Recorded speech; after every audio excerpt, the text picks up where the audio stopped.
ते झाला पितांबरसे पुसू लागला. तू कोण कोठील कशाचा गुरु तुझा कोण असे? पितांबर बोले त्यावर मी शेगावीचा राहणार. मी शिंपे पितांबर शिष्य गजानन स्वामींचा. त्यांची आज्ञा मज लागून करण्यात झाली पर्यटन म्हणून येथेहून वृक्षापाशी बैसलो. तांब्याच्या माशी मुंगळे होते भव शिवून बसलो फांदीसी वृक्षावरी जाऊन. ऐसे करता तत् भाषण लोक कोपले दारुण. अरे मोठ्याचे नाव सांगून चेष्टा हिशा करू नको. काय म्हणे मी राजाची राणी आवडती आहे साची.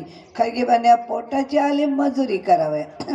देशमुख त्या गावीचा शामराव नामेसाचा तो बोलायला ऐसी वाचा.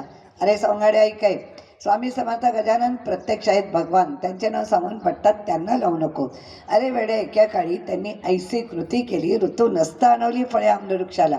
त्यांनी फळे आणवली तू नुसती पाने आणवली. नाहीतरी असताही तुझी न दडगत लागेल. हा बेराम पाटलाचा वृक्ष वटलेला आंब्याचा तो परनियुक्त करिसाचा आमच्या देखते काळी. ऐसेनं जरी करशील तरी मार खाशील. खरा असल्यास होशील वंदे आम्हा कारणे.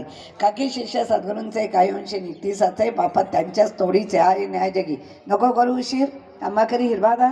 देवता पितांबर गेला असे घाबरून बोलला. ऐसे नाडू नका, माझी सारी कथा आहे का. एकच खाणीत देखती देखा हिरे आणि गारा हो. तसंच मी गार परी गजानन शिष्या भीतरी. बोललो नाही वैखरी येत किंचित खोटे हो. गारेवरून खाणीच नाही येत जगी दोष. निजगुरूच्या नावात चोरून कैसे ठेवावे. शामराव म्हणे त्यावर नको करू चार चार. संघ शिष्यास पडता थोर ते दावा करीती सद्गुरूंचा.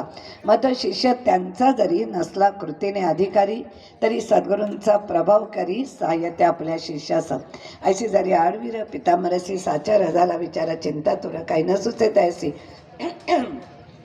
त्या वटलेल्या झाडापाशी मिळाले ओघे पौरवासी. काय होते ते पावायसी मुले बायकांसमवेत.